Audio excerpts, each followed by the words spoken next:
Assalamualaikum warahmatullahi wabarakatuh. Kami dari kelompok 3 ingin mempresentasikan hasil diskusi kami tentang teknik RAPD, RFLP, dan sequencing. Perkenalkan, nama saya Marcelina Santoso, dan rekan-rekan saya ada Sherly Cleodora, ada Muhammad Kartono, Amelia Prasetyani, Maya Anindya, Ahdana Hasikun, Cinta Meisha, dan Sharon Roserly. Oke, biomolekuler yaitu mempelajari struktur, fungsi, dan interaksi DNA serta molekul kehidupan.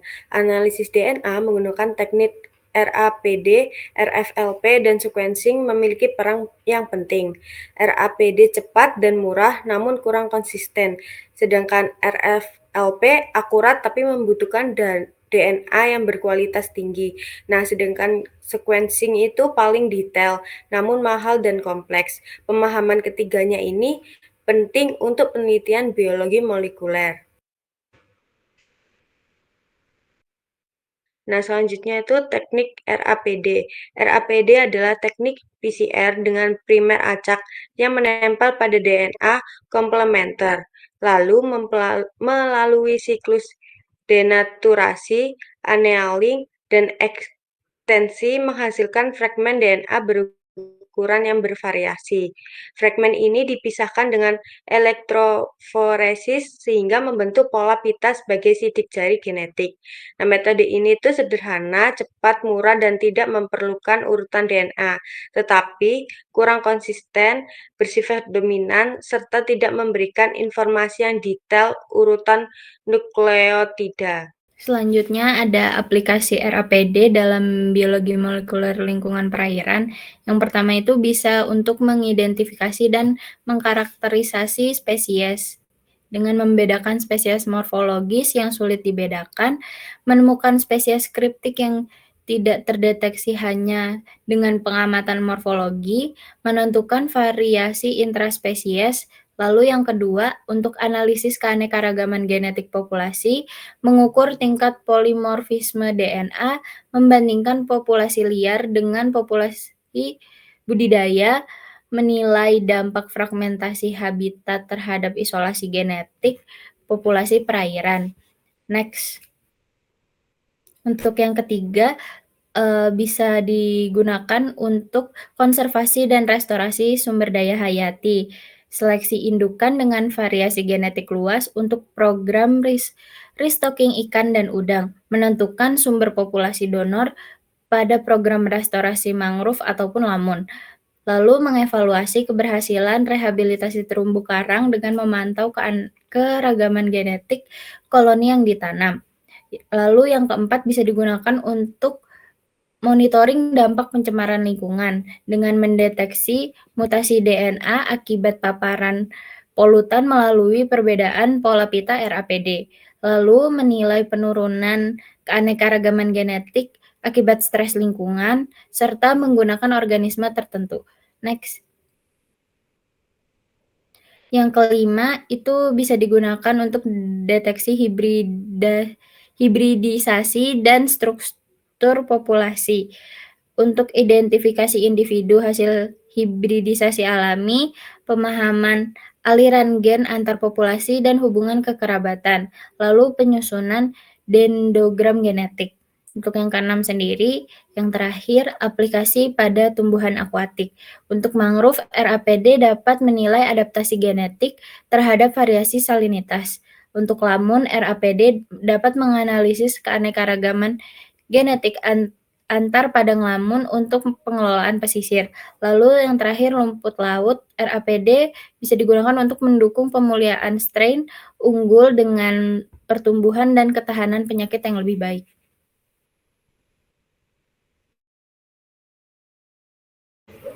Selanjutnya yaitu kita akan membahas tentang teknik RFLP. Nah, teknik RFLP atau Restriction Fragment Length Polymorphism itu merupakan penanda DNA berbasis perbedaan panjang fragmen hasil pemotongan enzim deteksi yang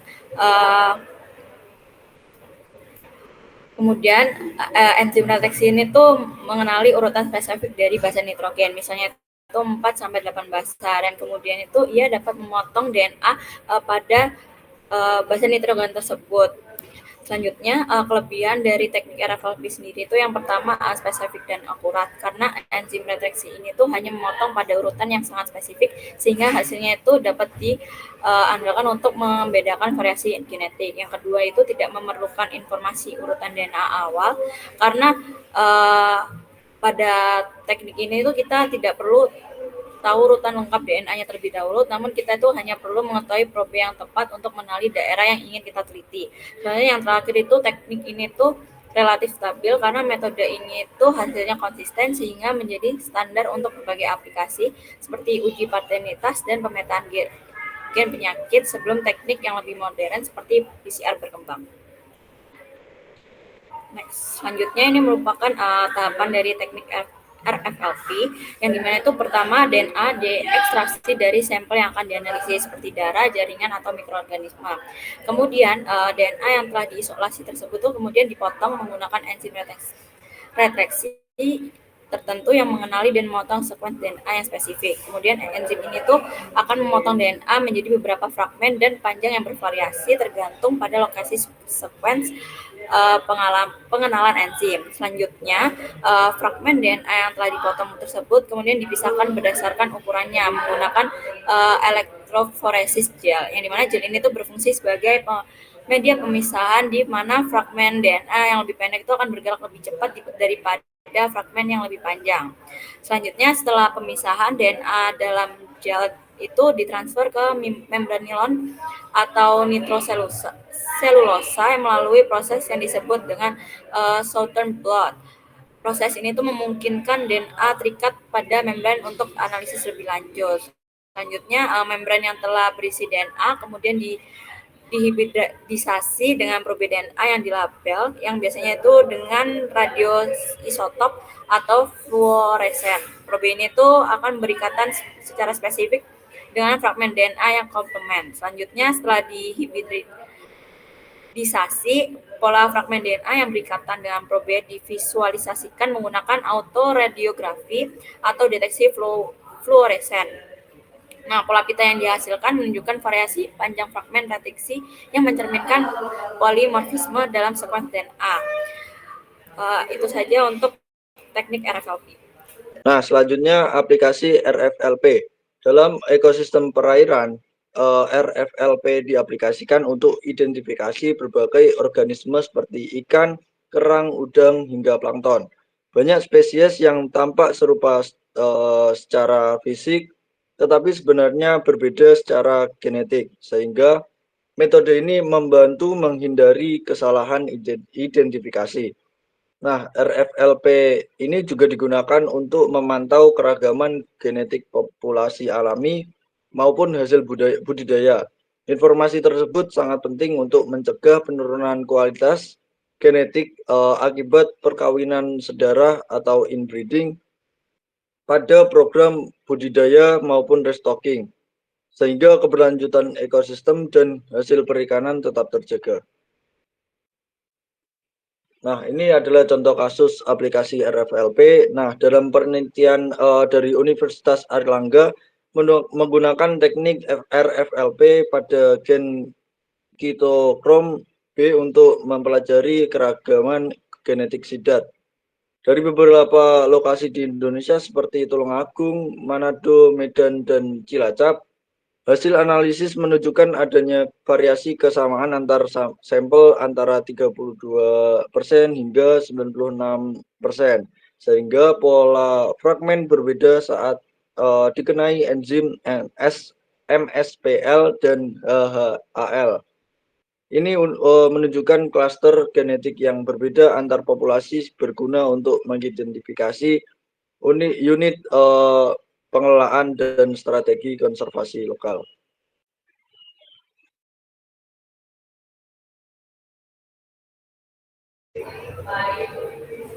Selanjutnya yaitu ada teknik sequencing, yang dimana sequencing atau pengurutan DNA itu adalah teknik laboratorium yang digunakan untuk menentukan urutan basa yang tepat, seperti adenin, sitosin, guanin, dan timin dalam molekul DNA. Selanjutnya metode sequencing DNA itu ada 3. Yang pertama ada metode Sanger. Untuk metode Sanger sendiri itu adalah teknik sequencing generasi pertama yang menggunakan ddNTP untuk menghentikan sintesis DNA. Hasilnya akurat tetapi hanya bisa membaca fragmen pendek. Yang kedua itu ada next generation sequencing, yaitu merupakan sequencing generasi kedua yang mampu membaca jutaan fragmen DNA secara paralel. Metode ini cepat, murah, dan menghasilkan data besar untuk analisis genomik, transkriptomik, serta metagenomik. Yang ketiga ada third generation sequencing, yaitu sequencing generasi ketiga yang membaca DNA langsung tanpa PCR. Teknologi ini menghasilkan long reads hingga puluhan ribu, yang berguna untuk genom kompleks dan deteksi yang epgenik. Next. Lalu ada tahapan umum sequencing DNA. Yang pertama itu ada penyiapan DNA.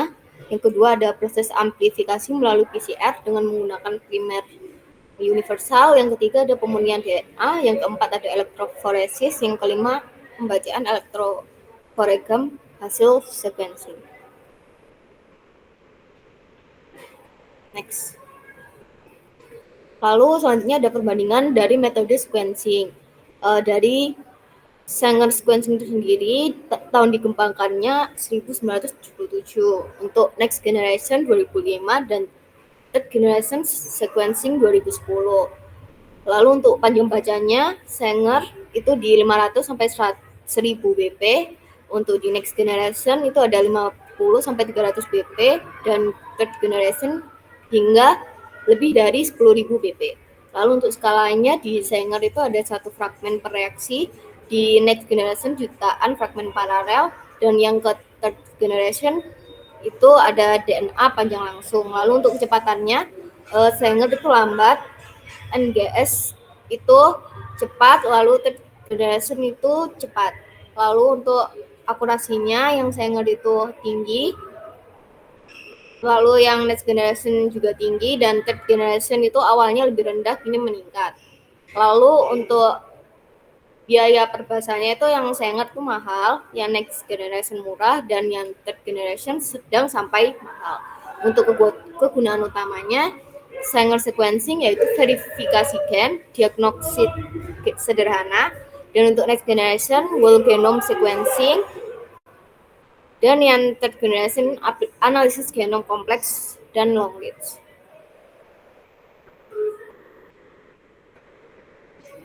Lalu untuk manfaat sequencing itu yang pertama ada diagnostik genetik dan penyakit langka. Whole genome sequencing dapat mengidentifikasi mutasi penyebab penyakit genetik yang sulit dideteksi dengan metode konvensional, membantu diagnosis lebih cepat dan akurat pada pasien dengan penyakit langka. Yang kedua ada forensik dan identifikasi individu. Sequencing DNA digunakan untuk identifikasi individu dalam investigasi kriminal maupun bencana massal, dan juga dapat bekerja dengan sampel yang kecil, terdegradasi atau bercampur. Yang ketiga, pertanian dan pemulihan tanaman atau hewan. NGS memungkinkan pemetaan genom tanaman atau hewan untuk menemukan gen unggul, misalnya tahan penyakit hasil tinggi, digunakan dalam marker assisted breeding. Baik, selanjutnya di sini ada aplikasi sequencing, di mana ada pengaplikasian di bidang medis. Sequencing ini berperan penting dalam deteksi dan diagnosis penyakit. Dengan NGS, mutasi genetik penyebab kanker atau penyakit bawaan dapat diidentifikasi secara cepat. Selain itu, sequencing digunakan untuk menguji resistensi terhadap antibiotik dan terapi target, sehingga membantu pengembalian keputusan dalam pengobatan yang lebih presisi.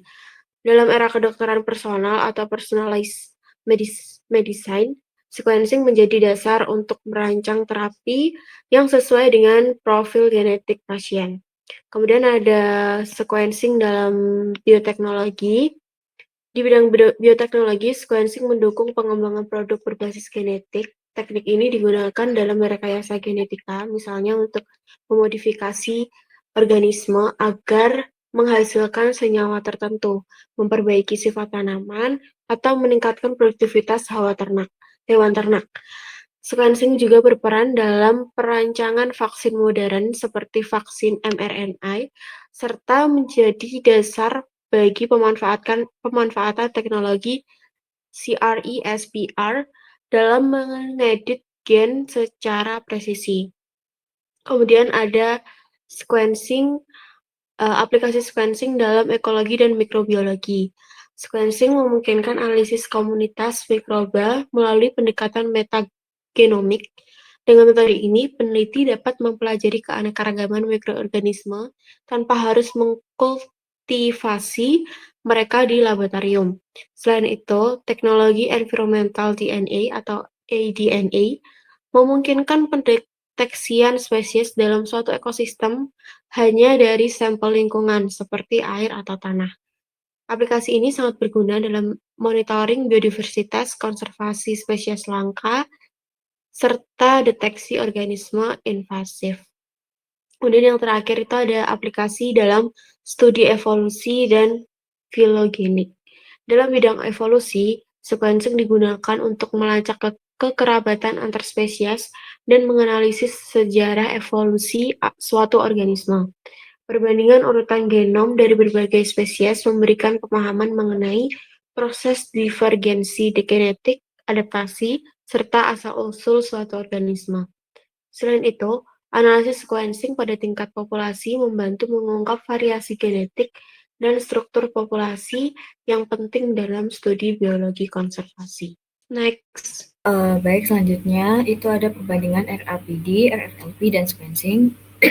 Untuk yang step pertama itu ada resolusi, untuk RFLP itu sedang dan RAPD ini rendah, itu hanya menampilkan pola dominan, dan untuk sequencing ini tinggi karena bisa membaca urutan nukleotida. Nah, untuk reproducibility-nya, RFLP ini tinggi, RAPD ini rendah, dan sequencing ini sangat tinggi. Dan untuk throughput-nya, RFLP ini rendah, RAPD ini sedang, sequencing ini sangat tinggi. Nah, untuk biayanya, untuk RFLP ini tinggi karena per sampel, dan RAPD ini rendah, dan sequencing ini turun karena Sanger sequencing ini murah, dan next generation sequencing ini mahal, ya efisien. Dan untuk kelebihan dari RFLP ini kodominan dan andal, dan RAPD ini cepat, murah, dan tanpa data di awal. Dan untuk sequencing, informasinya ini lengkap. Dan untuk kekurangan dari RFLP ini lambat, DNA-nya itu banyak dan murni.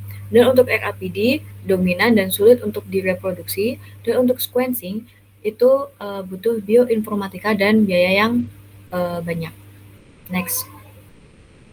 Oke, selanjutnya untuk studi case pertama itu ada jurnal yang berjudul Comparative Assessment of SSR and RAPD Markers for Genetic Diversity in Some Mango Cultivars. Next. Jadi latar belakang dari jurnal ini adalah ikan lele Afrika atau Clarias gariepinus ini merupakan komunitas budidaya penting karena pertumbuhan cepat, toleransi lingkungannya yang tinggi, dan permintaan pasar besar. Akan tapi praktik budidaya intensif dan distribusi benih yang tidak terkontrol itu menyebabkan penurunan variasi genetik akibat inbreeding dan domestikasi tanpa pengelolaan. Kondisi ini dapat menurunkan kesehatan, adaptasi, serta produktivitas ikan dan mengancam keberlanjutan budidaya. Untuk itu, analisis keragaman genetik dan struktur populasi sangat diperlukan. Penanda DNA mitokondria sitokromi dipilih karena mampu mendeteksi keragaman haplotip, hubungan filogeni, dan aliran gen antar populasi. Hasil analisis ini menjadi dasar penting dalam konservasi, pengelolaan stok, dan program pemuliaan ikan lele di Bangladesh. Untuk itu, analisis keragaman genetik dan struktur populasi ini sangat diperlukan. Penanda DNA mitokondria sitokromi ini dipilih karena mampu mendeteksi keragaman haplotip, hubungan filogeni, dan aliran gen antar populasi, dan hasil analisisnya ini menjadi dasar penting dalam konservasi, pengelolaan stok, dan program pemulihan ikan lele di Bangladesh. Next. Jadi tujuan penelitiannya itu yang pertama itu mengidentifikasi tingkat keragaman genetik ikan lele Afrika di Bangladesh berdasarkan penanda DNA mitokondria sitokromi. Yang kedua itu menganalisis struktur populasi dan hubungan filogenetik antar populasi dari beberapa lokasi sampling. Yang ketiga menentukan sejauh mana terdapat gene flow antar populasi sehingga bisa menjadi dasar pengelolaan stok dan program pemulihan. Next. Dan untuk metode penelitiannya ini sampelnya ini total ada 120 individu ikan lele yang dikumpulkan dari 6 lokasi budidaya berbeda di Bangladesh. Dari tiap lokasi ini diambil sekitar 20 sampel ikan untuk mewakili populasi. Yang kedua itu ada prosedur molekulernya. Jadi DNA ini diekstraksi dari jaringan sirip menggunakan kit isolasi DNA. Dan selanjutnya fragmen gen sitokrom B ini diamplifikasi dengan PCR menggunakan primer spesifik. Dan selanjutnya produk PCR kemudian dimurnikan dan dilakukan Sanger sequencing. Yang ketiga analisis data yaitu keragaman haplotip dan nukleotida dihitung menggunakan software genetika populasi. Selanjutnya itu ada dibangun pohon phylogenetic Neighbor-Joining maximum atau maximum likelihood. Selanjutnya ada jaringan haplotip untuk melihat hubungan antar haplotipnya. Selanjutnya itu ada analisis ANOVA yaitu untuk menentukan proporsi variasi genetik dalam antar populasi. Nah, terakhir itu ada nilai FST itu dihitung untuk mengukur tingkat diferensiasi antar populasi. Next.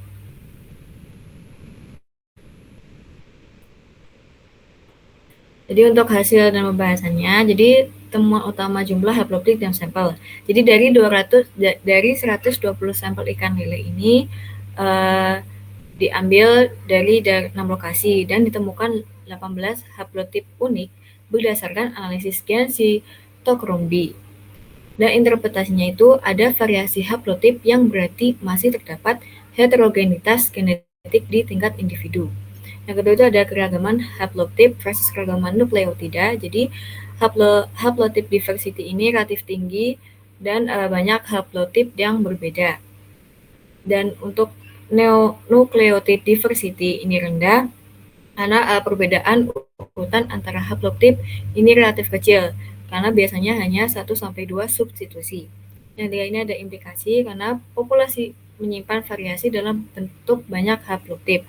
Namun perbedaan genetik antar haplotip ini tidak besar karena menandakan asal-usul yang dekat secara evolusioner.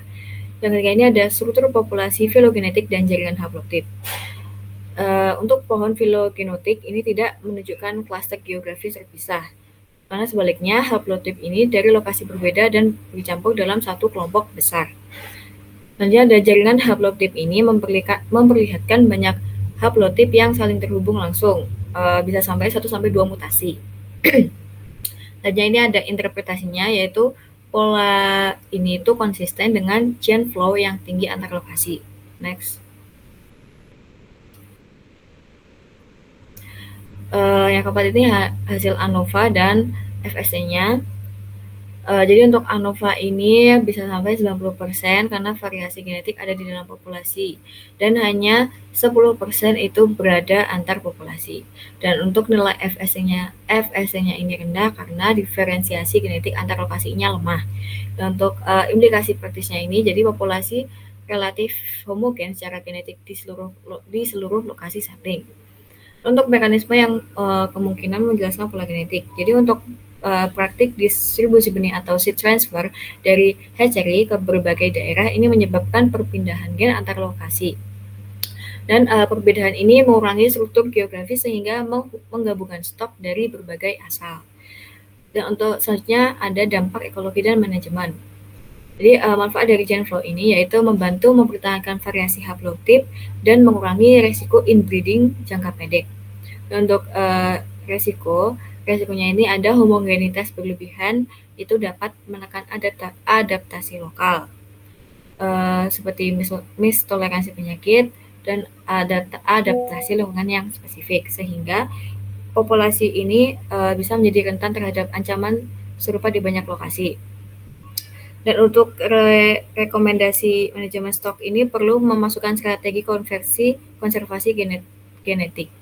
Next. Jadi kesimpulannya, penelitian ini menunjukkan bahwa ikan lele Afrika di Bangladesh ini memiliki keragaman genetik cukup tinggi dengan 18 haplotip unik.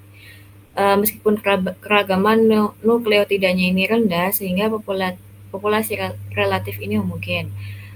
Analisis ANOVA mengungkap bahwa 90% variasi genetik ini terdapat dalam populasi dan hanya sedikit antar populasi. Selanjutnya ini homogenitas ini dipengaruhi oleh aliran gen dari distribusi benih hatchery. Temuan ini menekankan pentingnya pengelolaan stok genetik untuk menjaga variasi lokal serta mendukung konservasi, manajemen stok, dan pemulihan genetik. Next. Oke, selanjutnya adalah jurnal yang kedua, berjudul Profiling of Microbian Biodiversity and Structure Associated with the Continental Tract Pacific with Shrimp, dengan metodenya sequencing, yang jurnalnya diterbitkan pada tahun 2024. Untuk latar belakangnya adalah udang faname mempunyai nilai tinggi, namun intensifikasinya menimbulkan risiko penyakit dan pencernaannya. Tujuannya adalah mengidentifikasi komposisi mikrobiota dalam filum dalam GIT udang faname.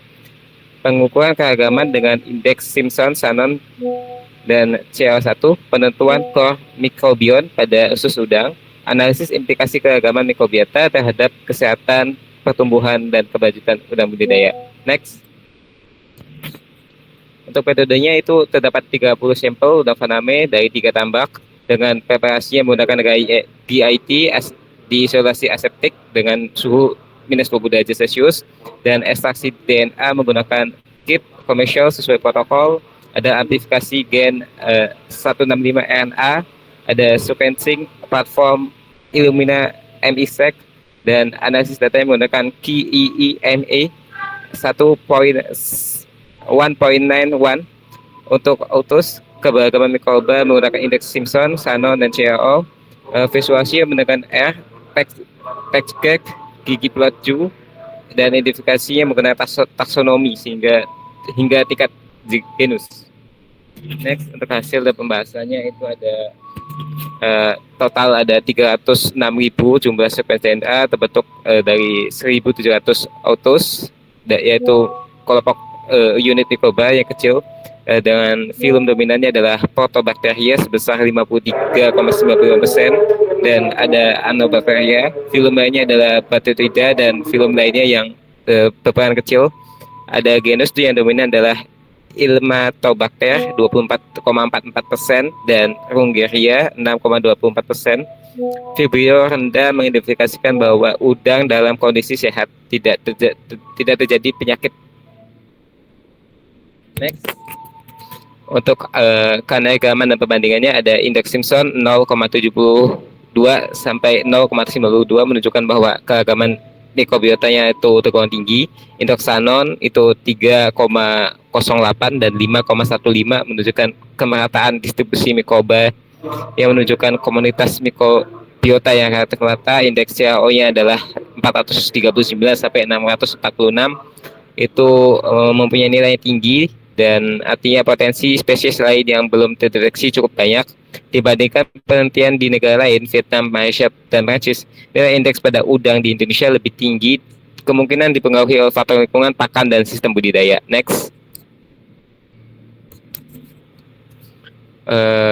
Kemudian ada core microbiome atau inti dari mikrobiota yang konsisten di semua sampelnya terdiri dari Ilmatobacter, Longira Rhoviacearis, Candidatus, dan Bacteroplasma.